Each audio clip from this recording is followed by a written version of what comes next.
여러분 안녕하세요. 네, 저는 부동산 공법을 담당하는 강사 최기락이라고 합니다. 자, 이렇게 뵙게 돼서 반갑고요.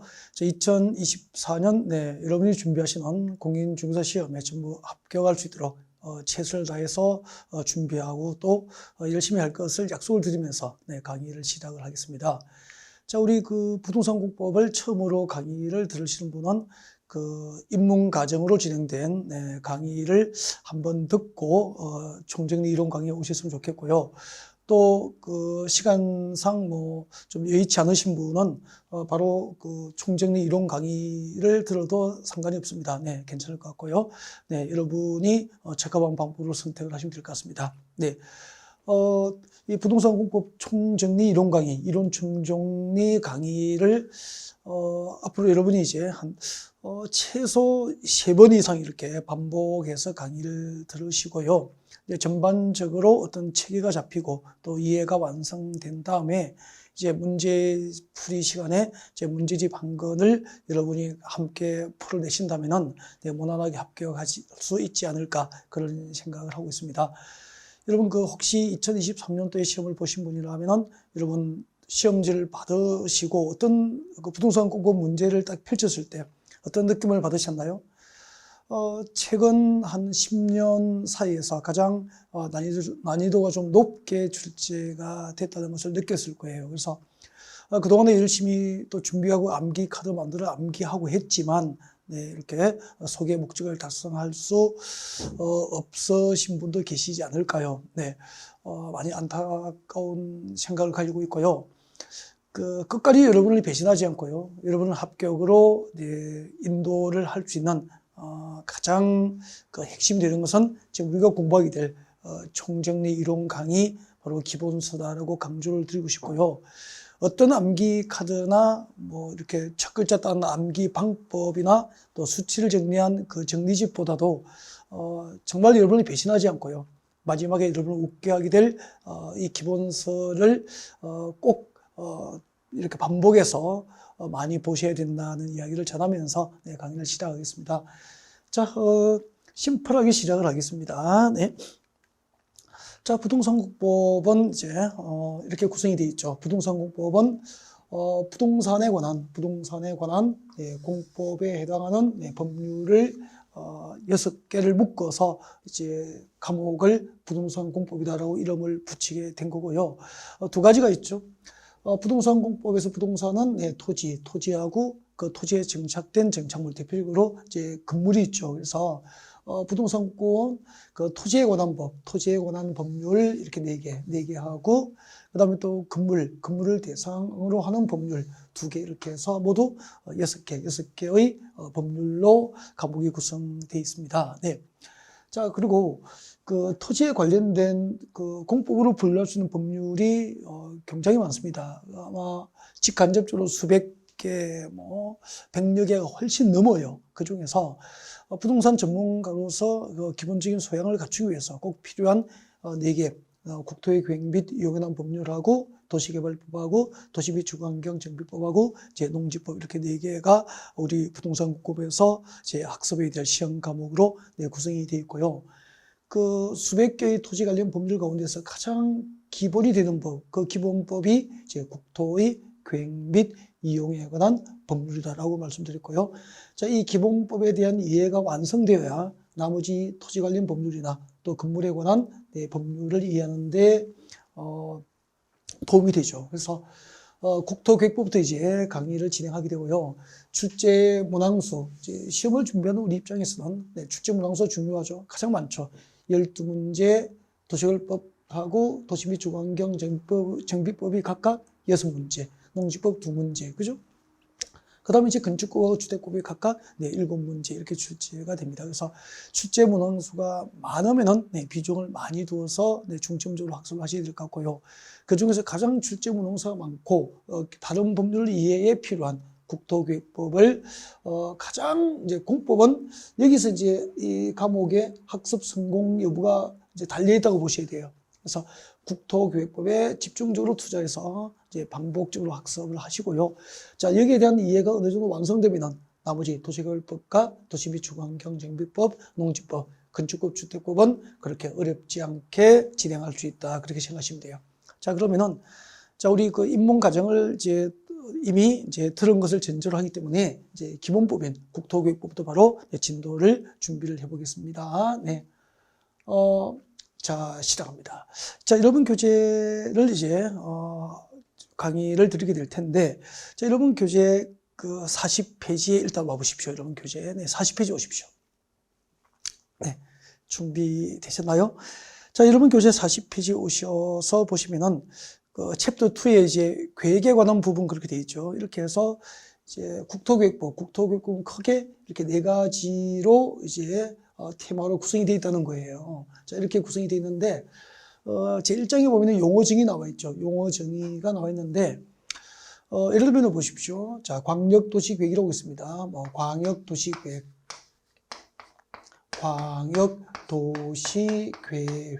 그 다음에 계속 나가겠죠. 뭐, 도시군 기본계획과 도시군 관리계획, 뭐, 기반시설, 이렇게 쭉 나가요. 쭉 나가는데, 자, 이것들을 하나씩 떼어서 용어만 설명해서는 이해가 안 된다는 거죠. 그래서, 저는 용어 정의를 별도로 하지 않고, 그 계획에 관한 부분부터 본격적으로 진도가 나가면서, 어떤 제도 속에서 그때그때 관련된 용어들을 설명을 하는 방법으로 진행을 하겠다는 겁니다. 그래서, 단어를 공부하는 게 아니고, 제도를 이해하면서 그 제도를 이해하기 위해서, 필요한 관련된 용어 설명을 그때 드리겠다는 거죠. 그것이 아마 가장 효율적인 학습 방법이 아닐까.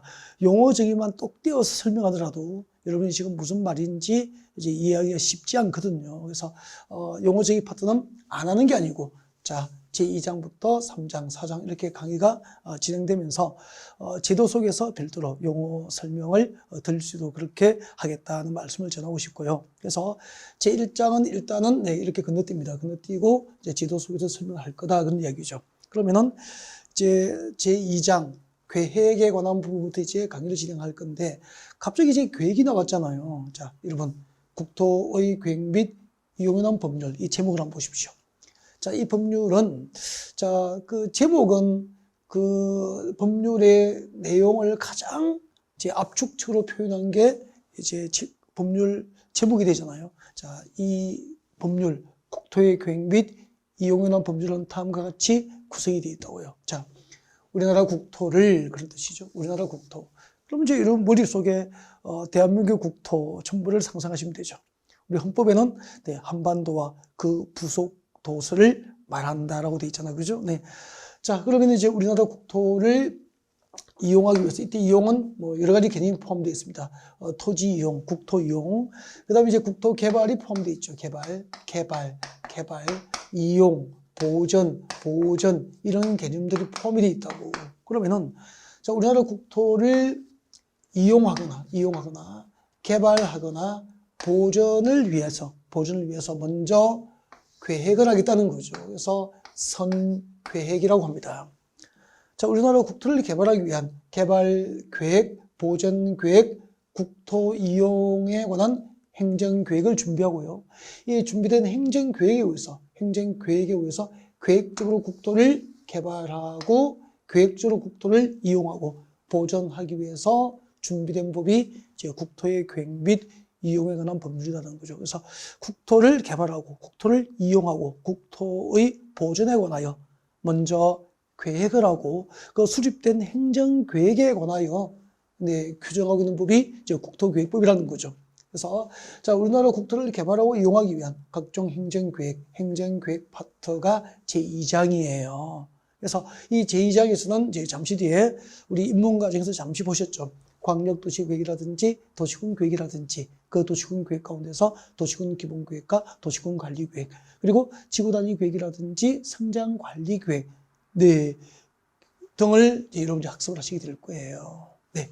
그 다음에 개발에 관한 부분이죠. 개발. 자, 여러분, 모든 국토의 개발과 이용이 계획적으로 이루어지는 것만은 아니다는 거죠. 예를 들면은 여러분이 이제 전원주택을 짓기 위해서 자, 이런 토지를 취득을 했습니다. 자, 임야도 있고요. 그 다음에 농지도 있고요. 자, 이런 토지를 취득을 했다라고 합시다. 자, 그러면 이 땅을 여러분이 이제 취득을 해서 개발을 할 거예요. 전원주택을 짓기 위해서 전원주택지로 개발하겠다는 거죠. 그러면은, 농지나 임야 상태에서 건축을 못하기 때문에 이것을 개발해야 되죠. 그래서, 자, 이렇게 밀어서, 자, 농지나 임야를 이제 택지나 상가용지, 공장용지로 이렇게 개발을 하게 되잖아요. 자, 이렇게, 국토를 개발할 때, 대규모 개발 행위는 나중에 이제 구체적으로 배울 거예요. 대규모 개발 행위는 이제 행정계획에 의해서, 예를 들면은, 도시는 도시계획에 의해서, 군지역은 군계획에 의해서, 행정계획에 의해서 계획적으로 개발돼요. 근데 전원주택 하나를 짓기 위해서 이렇게 토지 형질 변경, 이제 택지나 이제 공장 용지를 조성하거나 이렇게 할 경우에는 소규모 개발이잖아요. 이 소규모 개발 행위는 행정계획에 의해서 전원주택 단지를 개발하기 위해서 시청에서 군청에서 행정계획으로 정책을 입안해서 결정해 주지는 않는다는 거죠. 이런 소규모 개발은 이제 관할 시청 군청에 가서 그 개발 행위를 허가를 받게 하는 거죠. 이렇게 계획에 관한 부분과 그리고 또 소규모 개발에 관한 개발 행위 허가에 관한 부분 등이 이제 2장과 3장에 구성이 되어 있고요. 그 밖에 이제 그 시범 도시에 관한 사항이라든지 타인 토지 출입 그리고 행정 쟁송에 관한 사항 등에 대해서 이제 제4장 그 밖의 사항으로 이제 구성이 되어 있습니다. 이렇게 네 가지 파트로 이제 구성이 되어 있다라고 보시면 되고요. 자, 이렇게 강의가 진행되면서 설명하게 될 용어 정의 파트에서도 출제가 자주 이루어집니다. 그래서 기본적으로 한 문항 정도, 한두 문항 정도는 용어와 관련된 부분이 출제가 될 수 있다. 그렇게 보시면 되고요. 가장 출제가 많은 부분이 계획에 관한 부분이 가장 많고요. 그 다음이 개발에 관한 부분이고, 자, 그 밖의 사항은 한두 문항 정도 출제가 되는 정도라고 보시면 됩니다. 일단은 자, 이렇게 전체적인 어떤 숲을 잠깐 설명을 좀 드렸겠죠. 그래서 국토교육부에서는 용어 정의에 관한 부분하고 그리고 국토의 개발과 이용과 보존에 관한 행정계획에 관한 부분하고 그다음에 행정계획에 의하지 않은 소규모 개발에 대해서 이제 개발 행위 허가를 받도록 하는 개발 허가 제도에 관한 사항 등으로 이제 과목이 구성되어 있다는 것을 이제 소개를 드립니다. 그 자체가 시험 나오지는 않지만 처음이기 때문에 잠깐 이렇게 숲을 잠깐 보고 내용에 들어가는 것도 의미가 있겠죠. 네. 자, 그 다음에 여러분 교재 40페이지에서 이제 국토교육부에서 공부하게 될 목차 내비게이션 잠깐 살펴보신 거고요. 그 다음에 이제 본격적으로 우리 진도를 나가겠습니다. 자, 제2장 계획에 관한 부분 여기서부터 이제 준비를 하겠습니다. 그러면은 자, 우리나라 국토를 개발하기 위한 각종 행정계획, 이 행정계획에는 자, 어떤 것들이 들을까 궁금하시죠? 네, 그래서 자, 그 다음 장에서 같이 보겠습니다. 자, 제2장 계획에 관한 법이 나와 있습니다. 자, 우리나라 국토를 개발하기 위한 각종 행정계획, 국토계획의 체계라고 되어 있으니까 체계는 이제 국토계획의 종류하고 그 국토계획이 전체적으로 어떻게 구성되어 있을까? 체계적으로, 그죠? 네. 그것을 보는 거죠. 그래서, 자, 우리 국토교육부에서 공부하게 될 각종 행정계획은, 자, 이렇게, 광역도시계획과 도시군 계획에는, 도시군 기본계획과 도시군 관리계획이 있다. 이제 이렇게 되는 거예요. 자, 이렇게 구성되어 있는데, 자, 봅시다. 자, 그럼 먼저, 우리나라 국토를 개발하기 위한 각종 행정계획 가운데서 광역도시계획이 있습니다. 광역도시계획. 조금 있다가, 일단 이것을 한꺼번에 이렇게 숲을 좀 보시고, 그 다음에 이제 광역도시계획을 다시 공부할 거예요. 공부할 거니까, 잠깐만요. 그 광역도시계획을 수립한 단위, 그 수립 단위가 무엇이냐면은, 이게 광역계획권이에요. 광역계획권이죠. 광역계획권 단위로 이제 광역도시계획이 수립되는 거죠. 광역도시계획이란 이 광역계획권 단위로 지정된 광역계획권 단위로 이제 장기적인 발전 방향과 목표를 제시하는 행정계획을 광역도시계획으로 그래요. 네, 그러면은 광역계획권이 무엇일까라고 하는 겁니다. 광역계획권은 이거죠. 자, 여기서 광역이라는 말, 이 광역이라는 말의 뜻은 이제 그냥 국어적 의미로서 넓은 지역을 뜻하는 게 아니고요. 네, 법에 규정되어 있습니다. 둘 이상이죠. 두 개 이상의 특별시, 광역시, 특별자치시, 특별자치도시 또는 군 이렇게 둘 이상의 도시와 군 둘 이상의 이제 도시 또는 군을 광역이라 그래요. 그렇게 해서 광역계획이라고 해서 이웃하고 있는 두 개 이상의 도시나 군 관할구역 전부 또는 일부를 하나의 단위로 묶어주면은 이것을 광역계획권이라고 부르는 거죠. 예를 들면은 여러분 여기는 서울특별시입니다. 네, 서울특별시. 경기도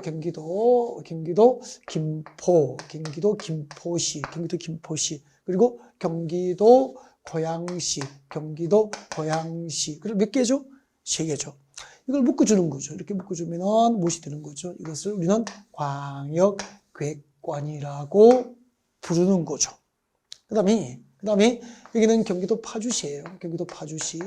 경기도 연천군입니다. 경기도 연천군.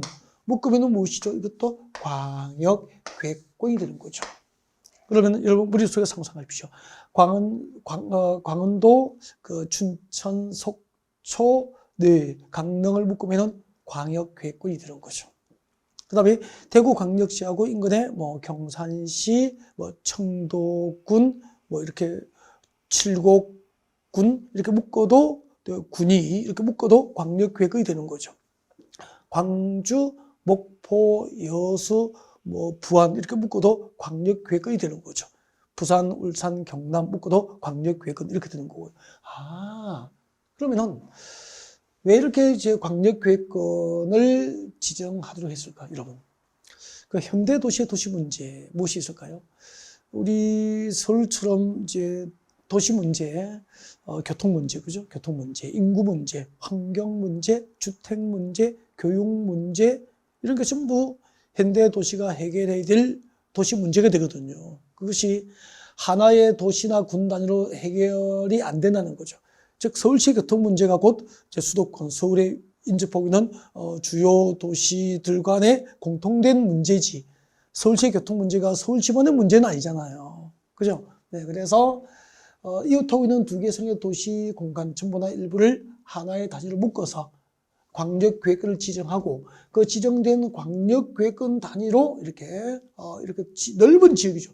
이 넓은 광역계획권 단위로 장기적인 발전 방향 그리고 장기적인 발전 방향과 목표를 제시하는 행정계획을 광역도시계획이라고 부르는 거죠. 네, 그래서 아무튼 광역도시계획은 도시계획인데 두 개 이상의 도시와 군을 하나의 단위로 묶어서 이제 넓은 지역을 대상으로 하는 행정계획을 이해하시면 돼요. 그 다음에 이 광역도시계획이 수립되는 광역계획은 안에는 한 개의 도시와 이제 군이 포함되어 있잖아요. 우리나라에 있는 한 개의 도시나 한 개의 군 단위로 다시 국토는 계획이 되어 있어요. 네, 그것을 무엇이라고 하죠? 도시군 계획이라고 합니다. 글자 그대로 도시군 계획이란 처음 들으면 되게 낯설잖아요. 낯선데 도시군 계획이란 하나의 도시 그리고 하나의 군 단위로 수립된 행정계획을 도시군 계획이라고 하는 거죠. 그러면은 서울시는 하나의 도시이기 때문에 서울시는 서울특별시 관할구역 단위로 서울특별시 도시계획이 있다고. 인천광역시 관할구역 단위로 인천광역시 도시계획이 있는 거고요. 그 서울시 도시계획이나 인천시 도시계획에 의해서, 그죠? 서울과 인천은 그 지역 단위로 이렇게 교통계획이나 장기적인 교통계획이라든지 교통 인프라가 계획되고 교육 여건이 교육 정책이 계획이 되고 주택 문제 해결을 위한 정책이 계획이 되고 이렇게 계획이 되는 거죠. 그 다음에 군 지역은 강원도 평창군은, 경상남도 산청군은, 전라남도 한평군은, 그죠? 자, 이렇게 군 지역은 군 단위로, 군 관할구역 단위로 군 계획이 있다고. 이렇게 도시가 수립하는 도시 계획, 군 단위로 수립하는 군 계획을 합하여 무슨 계획이라고 하죠? 도시군 계획이라고 하는 거죠. 그러면은 대한민국에 있는 모든 도시와 군은 그 관할구역 단위로 도시군 계획이 수립되어 있고요. 그 도시군 계획에는 두 가지가 있다고. 도시군 계획에는 도시군 기본계획이 있습니다. 도시군 기본계획이 있죠. 도시와 군의 관할구역을 대상으로 하는 기본계획이 있고요. 그 다음에 자, 이 광역도시계획과 도시군 기본계획에서 장기적인 발전 방향과 목표가 제시되면 그게 부합될 수 있도록 하나의 도시, 하나의 군 지역을 관리하기 위한 구체적인 정책 6가지를 구체적인 정책 몇 개? 6개. 잠시 뒤에 볼 거예요. 6개의 구체적인 정책들을 정책으로 입안하고 결정할 수 있는 행정계획을 도시군 관리계획이라고 하는 거죠. 그래서 이 도시군 기본계획과 도시군 관리계획 이 두 개를 합하여 무엇이라고 부르죠? 도시군 계획이라고 그래요. 그래서 자, 국토계획법상 도시군 계획에는 도시군 기본계획과 도시군 관리계획이 있다. 국토계획법상 도시군 계획은 도시군 기본계획과 도시군 관리계획으로 구분한다. 그렇게 하면 되죠. 이해가 되죠? 자, 우리 사람은 이제 성별을 기준으로 해서 이제 남자 사람하고 여자 사람으로 구별하듯이 국토교육법상 도시군 계획은 도시군 기본계획과 도시군 관리계획으로 구분된다라고 하시면 되고요. 네, 광역도시계획은 네, 지정된 광역계획권 2개 이상의 도시 또는 군 관할구역 전부 다 일부를 대상으로 지정된 광역계획권 단위로 장기적인 발전 방향과 목표를 제시합니다. 광역도시계획 그렇게 되는 거죠. 네. 자, 앞으로 우리가 공부하게 될 국토계획법상 국토계획체계를 이제 여러분과 같이 공부를 하고 있고요. 네. 자, 그 중에서 도시군관리계획은 자, 이 광역도시계획과 도시군 기본계획은 둘 모두 광역도시계획은 광역계획권 단위로 장기적인 발전 방향과 목표를 제시해요. 도시군 기본계획은 한 개의 도시 단위로, 한 개의 군 단위로 장기적인 발전 방향과 목표를 제시해요.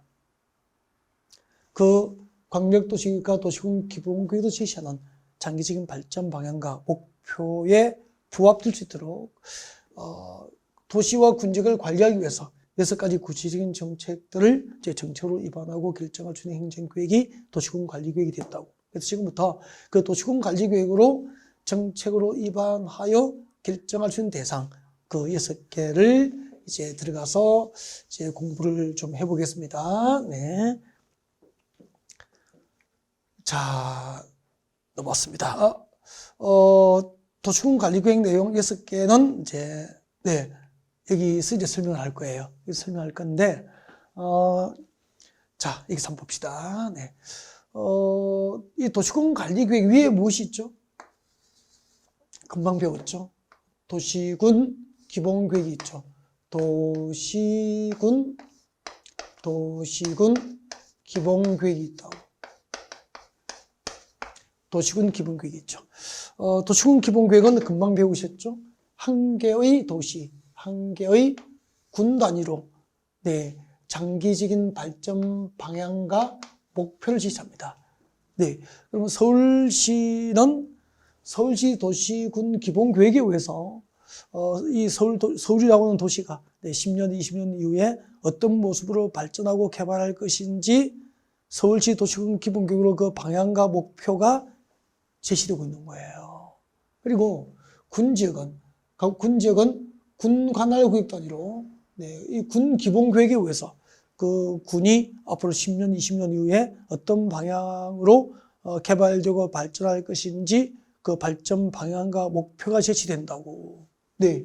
그 다음에 이제, 이 도시와 군의 장기적인 발전 방향과 목표를 제시하면 도시군 기본계획이고 그 도시군 기본계획 위에 무엇이 있었죠? 그렇죠.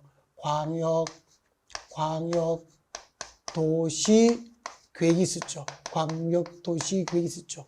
광역도시계획은 네, 이웃하고 있는 2개 성의 도시 공간 전부나 일부를 하나의 단위로 묶어준 광역계획권 단위로 지정된 광역계획권 단위로 이제 장기적인 발전 방향과 목표를 제시합니다. 그렇게 쓸 거예요. 네. 자, 그러면 이제, 이 광역도시계획과 도시군 기본계획에서 장기적인 발전 방향과 목표를 제시하면은 거기에 맞도록 이거 6가지, 이 6가지 구체적인 정책들을 이제 정책으로 입안하여 결정할 수 있는 행정계획을 도시군 관리계획으로 하는 거죠. 그래서 누가 도시군 관리계획이 무엇입니까? 라고 물으면은 이거 6가지를 정책으로 입안해서 이것들을 최종 정책으로 결정할 수 있는 행정계획. 이거 6가지를 정책으로 생산할 수 있는 행정계획이 도시군 관리계획이에요. 시험에 진짜 많이 나오고요.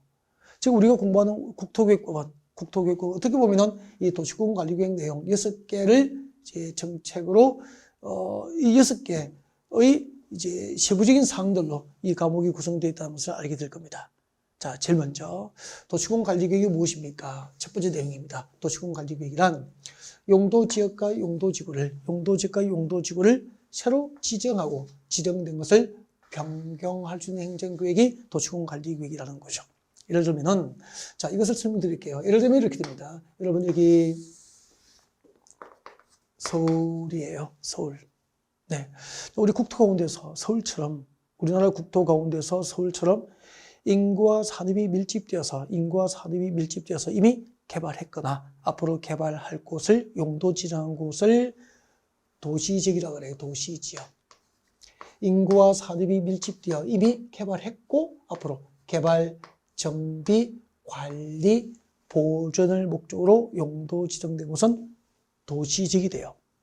네. 그리고 그다음에 이제 들어보신 이야기가 나올 거예요. 자, 이 도시지역은 서울은 도시지역인데 서울시 토지는 도시지역은 다시 이렇게 용도지역이 세부적으로 나눠집니다. 크게 4가지로 구분 돼요. 도시지역 안에는 토지의 기능과 직성에 따라서 토지의 종류가 주거지역과 들어보셨죠?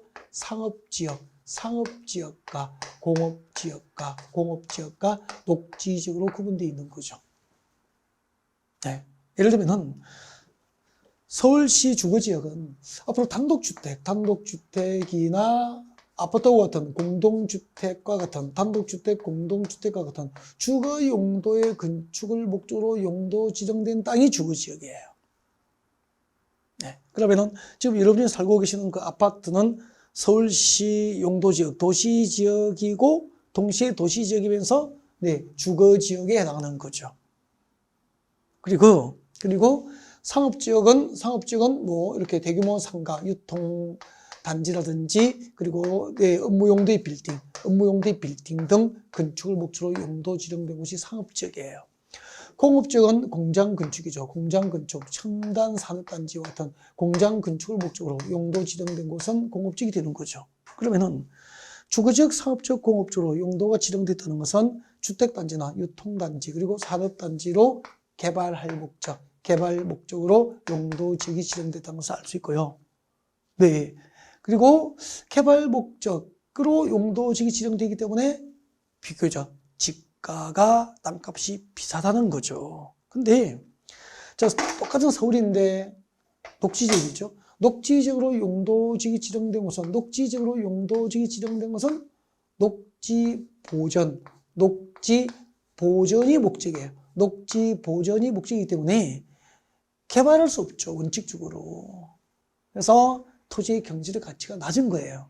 이렇게 똑같은 서울이지만 토지의 경제적 가치를 이렇게 바꿔줄 수 있는 어떤 지역은 땅값이 제곱미터당 1,000만 원이고 어떤 지역은 제곱미터당 땅값이 그 10분의 1, 100만 원밖에 안 되는 이 토지의 경제적 가치를 결정해 줄 수 있는 주거지역, 상업지역, 공업지역, 녹지지역, 도시지역 이런 것을 무엇이라고 하죠?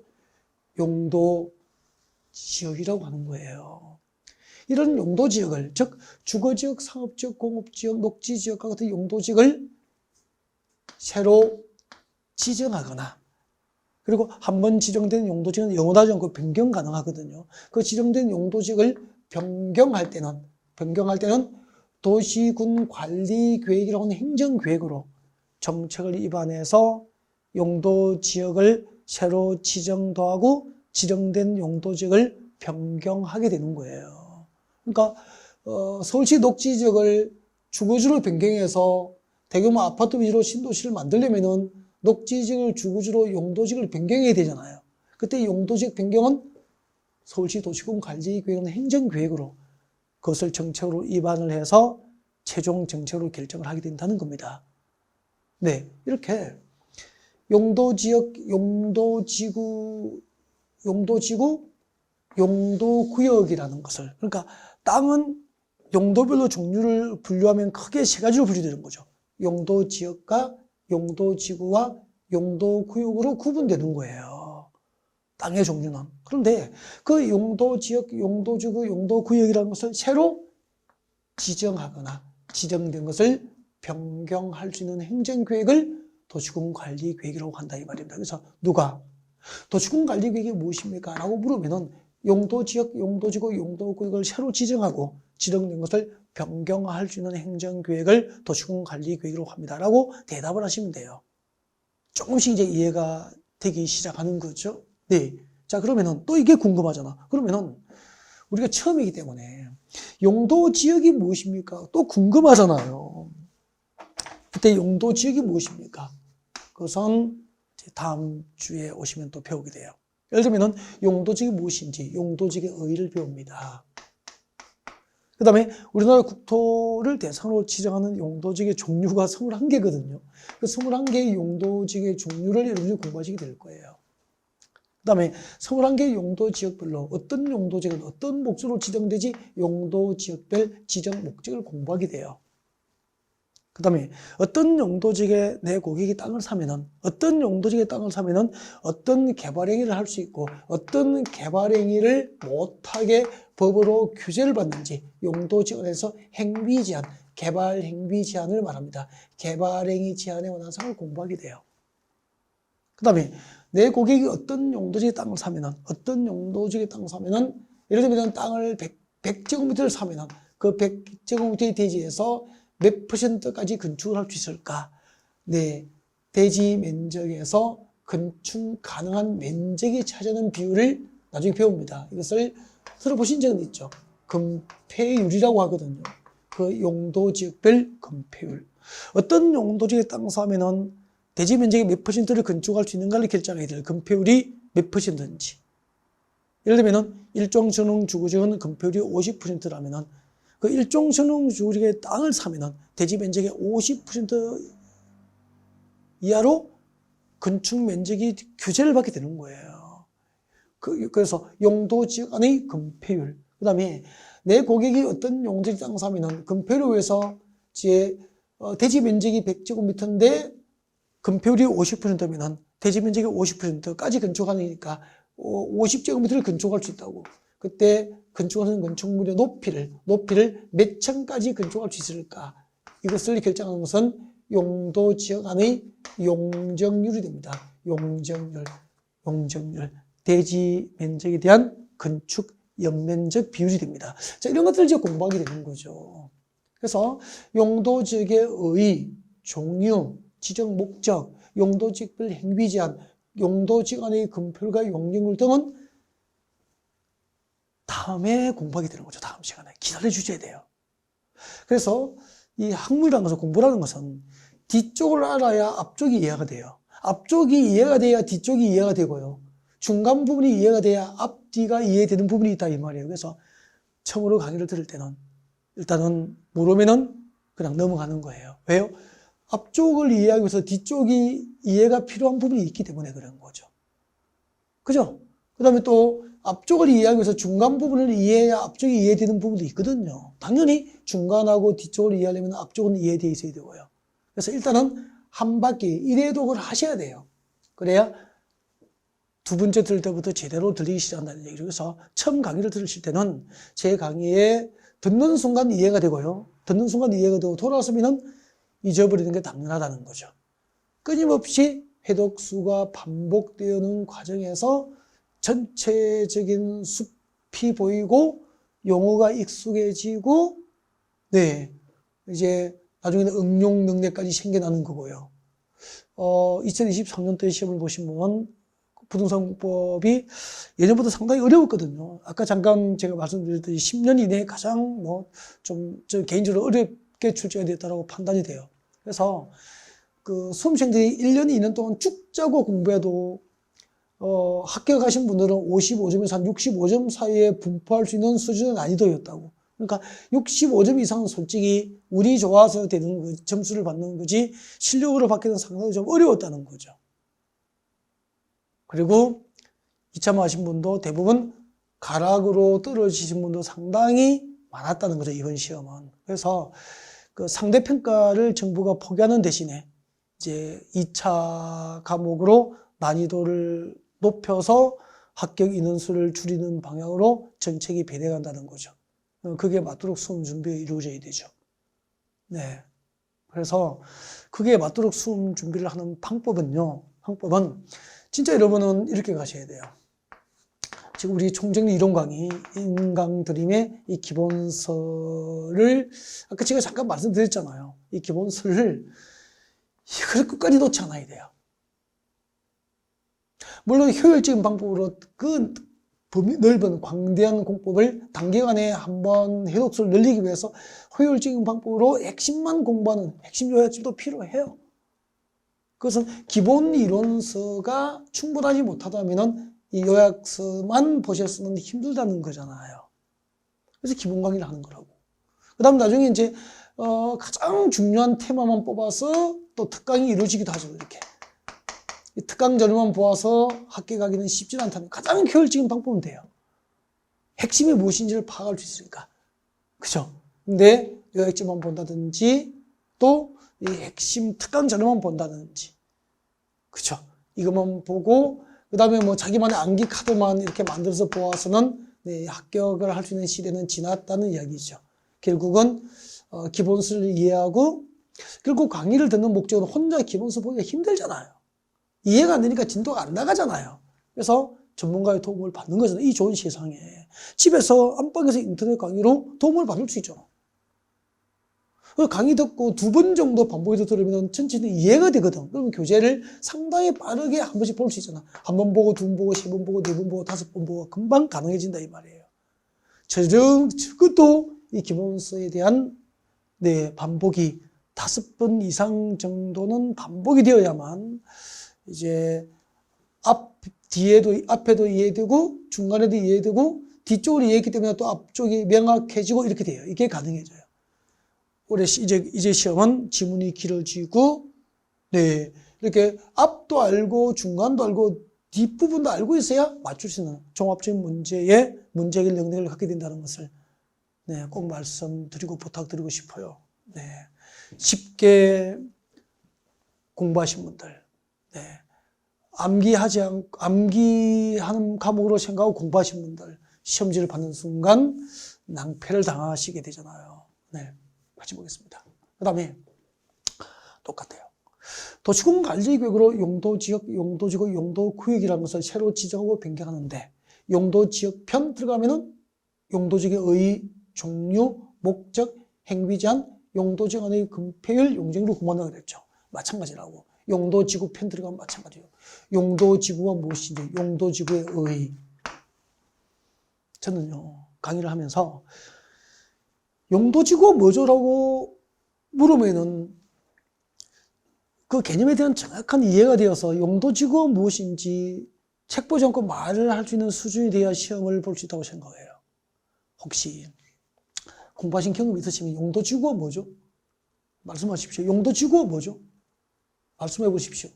용도지구가 무엇인지 말할 수 없으면 혹시 지난해 공부방법이 잘못됐다는 것을 알 수 있죠.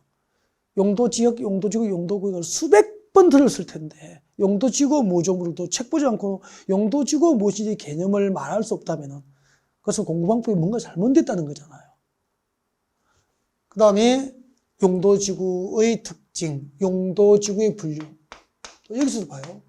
용도지구를 분류하면 크게 세 가지 정도, 크게 2가지는 말할 수 있어야 돼요. 용도지구를 분류하면 무엇이 있죠? 이 2가지. 궁금하시죠? 네. 법령상 용도지구하고요. 즉 국토의 계획 및 유연한 법률과 그 시행 내용으로 지정하는 용도지구하고 전국의 시도지사, 대도시 시장들이 시도별로 지형 여건상 필요에 의해서 신설하는 시도별로 만들어지는 용도지구도 있다고. 이렇게 용도지구의 분류를 말할 수 있어야 된다고. 그 그다음에 이제 그 용도지구의 분류, 즉 용도지구 종류잖아요.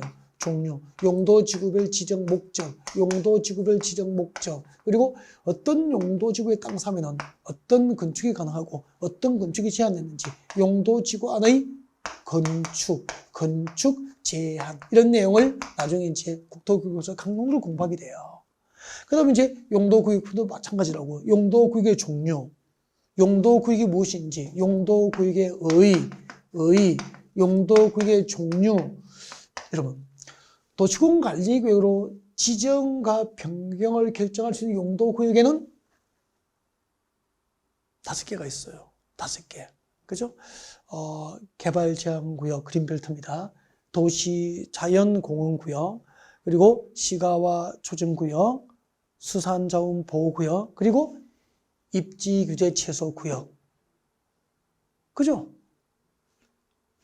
이 4개의 용도구역, 입지규제 최소구역에 5가지나, 그죠? 이 개발제한구역과 도시자연공원구역과 시가와 초정구역과 수산자원 보호구역. 나중에 배웁니다. 네, 배울 거예요. 안 적어도 괜찮아요. 자, 이 용도구역의 종류를 배워요, 나중에. 그리고 그 용도구역별 지정 목적. 그린벨트는 무슨 목적으로 지정했지? 용도지구별 지정 목적. 그리고 그린벨트 안에 땅 사면은 어떤 개발행위는 허가받고 하지? 어떤 개발행위가 금지되어 있지? 행비 제한. 어떤 개발행위는 신고하면 할 수 있죠? 개발행위 제한에 관한 사항. 이런 것을 공부하게 된다고. 재밌죠? 설레이죠? 그렇죠? 이런 것을 공부하게 되신다고. 앞으로 우리가 용도지역편, 용도지구편, 용도구역편 이렇게 세부적인 사항들은 강론에서 공부하기로 하고, 강론에서 다음 주부터 이제 이런 내용들을 강론에서 다루게 될 거예요. 하고 일단은 그 용도지역, 용도지구, 용도구역이 있는데 이것들을 새로 지정도 하고 지정된 것을 변경할 수 있는 행정계획은 무엇입니까? 도시군 관리계획이다. 도시군 관리계획이란 용도지역, 용도지구, 용도구역을 지정하고 변경을 결정할 수 있는 행정계획이라는 얘기죠. 그 다음에 세 번째, 도시군 관리계획은 기반시설의 설치, 정비, 개량에 관한 행정계획이에요. 기반시설의 설치, 정비, 개량을 정책으로 결정할 수 있는 행정계획이 도시군 관리계획이라는 거죠. 그럼 기반시설이 뭐죠? 기반시설이란 도로 등이죠. 도로 등. 도로, 지하철, 공항시설, 항만시설, 학교, 공원, 녹지 등등이 전부 기반시설이라고. 즉, 내 것이 아니지만 우리 도시민들이 공동으로 이용할 수 있는 시설들, 도시민의 일상생활을 위한 기반시설이에요. 기반시설. 네. 그래서 도시 기반시설, 도로, 지하철, 공항, 학교, 공원 등이 기반시설이고, 이 도시지역과 군지역 안에, 서울시 안에 도시지역, 강원도 평창군 관할구역 안에 도로를 설치하거나 도로, 지하철, 공항, 학교, 공원 등 기반시설을 새로 설치하거나 설치된 기반시설을 정비하거나 그 청계천 복원사업은 기반시설 정비에 해당한다고. 자, 이런 기반시설 설치, 정비, 개량에 관한 사항을 정책으로 입안해서 결정할 수 있는 행정계획을 도시군 관리계획이라고 합니다. 네. 일단은 여기서 이제 기반시설 설치, 정비, 개량에 관한 계획이 행정계획이 도시군 관리계획을 했죠. 잠깐만요. 봐요, 여러분. 기반시설, 도시민의 생활을 위한 기반이 되는 시설. 무엇이다 그랬죠, 금방? 도로, 지하철, 공항시설, 항만시설, 그죠? 공원, 녹지, 학교 등이 자, 기반시설이라고. 자, 이 기반시설을 도시지역에서 기반시설을 새로 설치하려면, 즉, 서울 지하철을 새로 건설하려면 서울시 도시군 관리계획으로 정책을 입안하여서 기반시설 설치를 결정합니다. 결정을 해요, 결정. 서울에다가 도로를 설치하겠습니다. 서울에서 지하철을 설치하겠습니다라고 정책을 입안해서 그것이 정책으로 결정이 됐다고 생각합시다. 결정됐어. 아니, 서울 지하철 10호선 설치가 서울시 도시군 관리계획으로 정책으로 입안돼서 최종 결정이 된 거예요. 이렇게 행정 계획이 결정이 되면은 중요한 행정정보를 국민에게 알려야 되잖아요. 그죠? 그때 결정된 행정정보를 국민에게 알리는 방법은 크게 두 가지가 있습니다. 고시합니다. 고시. 행정정보를 알리는 방법이죠. 알려주는 방법, 알리는 방법이라고 할게요. 행정정보를 알리는 방법. 행정정보를 알리는 방법. 네, 두 가지가 있습니다. 중앙정보, 예를 들면 국토교통부나 뭐 국방부, 기획재정부, 행정안전부 다 중앙정보잖아요. 중앙정보는 관보를 발행합니다. 관보. 관청에서 발행하는 신문 정도로 생각하시면 되죠. 관보. 네. 그리고 자치단체, 서울시는 지방자치단체잖아. 그죠? 공보를 발행합니다. 공보. 서울시청에서는 서울시 공보가 발행되고 있고, 국토교통부에서는 국토교통부 관보가 발행된다고. 이 관보나 공보에 게재하는 방법으로 그 결정을 시민에게, 네, 관보 또는 공보에 게재하는 방법으로 고시합니다. 고시에서 알려지죠. 네, 그래서 관보나 공보에 공고하거나 고시하는 방법으로 알려주는 거죠. 네, 그래서 행정정보를 알리는 방법은 크게 공고하여 알릴 수도 있고 고시를 하여서 알려줄 수 있는 거죠. 그래서 공고하고 고시가 뭐죠? 알려주는 거죠. 알려주는 거. 어디에? 관보나 공보에 게재하는 방법으로, 관보나 공보에 게재하는 방법으로 알려주는 거죠. 네, 관보나 공보에 게재하여 공고하거나 고시하는 방법으로 알려준다는 겁니다. 이렇게 알려주는 거예요.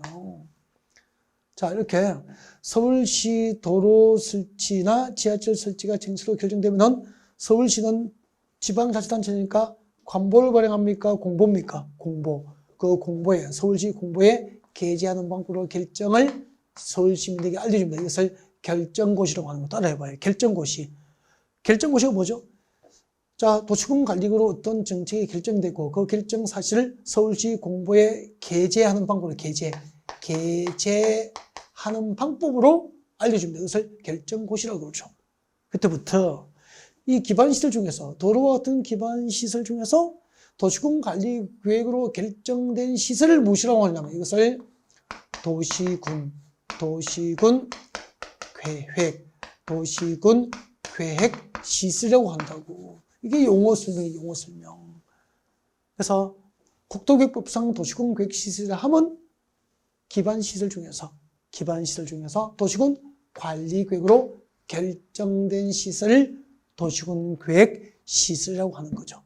기반시설 중에서 도시군 관리구로 결정된 시설을 도시군 계획 시설이라고 하는 거죠. 자, 여러분 교재 그 용어 정의 와봐요. 여러분 교재 35페이지 와보세요. 여러분 교재 35페이지 오시면 16번 보세요.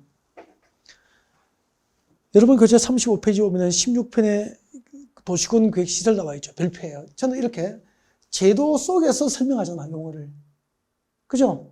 네, 거기 보십시오. 기반시설 중 밑줄 거예요. 기반시설 중 줄 껐죠. 도시군 관리계획으로 결정된 시설을 도시군 계획 시설이라고 합니다. 그게 별표하시고요. 별표하시고 딱 5번 반복하십시오.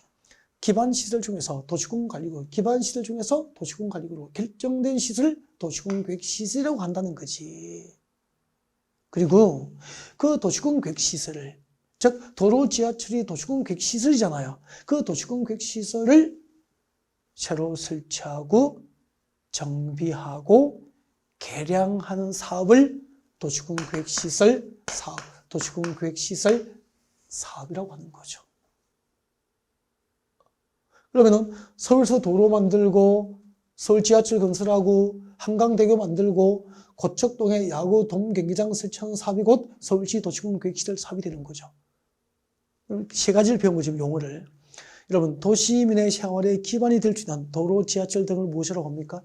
기반시설. 그 기반시설 중에서 그 설치, 정비, 개량에 관하여, 그 기반시설의 설치, 정비, 개량에 관하여 도시군 관리구로 결정된 시설을 무엇이라고 합니까? 도시군 계획시설. 기반시설 중에서 도시군 관리 계획으로 결정된 시설, 도시군 계획시설. 그 도시군 계획시설을 설치, 정비, 개량하는 사업을 도시군 계획시설 사업이라고 하는 거죠. 일단 여기까지 설명드리고요. 도시개발 사업과 정비 사업부터는 다음 시간에 계속 연결해서 수업을 하도록 진행을 하고요. 여러분 일단 이제 공법 교수님 두 분이고 이제 감옥을 우리 인강들은 두 분이 계시기 때문에 전부 뭐 검정되신 분들이 강의를 다 잘해요. 단 캐릭터가 조금 차이가 있을 뿐이잖아요. 그래서 자기에게 맞는 이제 교수님을 선택해서 이제 그분 강의를 이렇게 반복해서 듣는 게 좋죠. 네. 그때 최소한 저는 맛보기 강의를 들으실 때는요, 이렇게 뭐 초반에 몇 번 들어보고 또 옮겨가고 이렇게 하지 마시고요. 최소한, 첫날 4강, 4개의 강좌 정도는 들어보시고요. 네, 캐릭터가 자기에게 맞는 분을 선택해서 학습하는 게 옳은 방법이 아닌가, 그런 생각을 가지고 있습니다. 네, 두 번째 시간에 뵙겠습니다.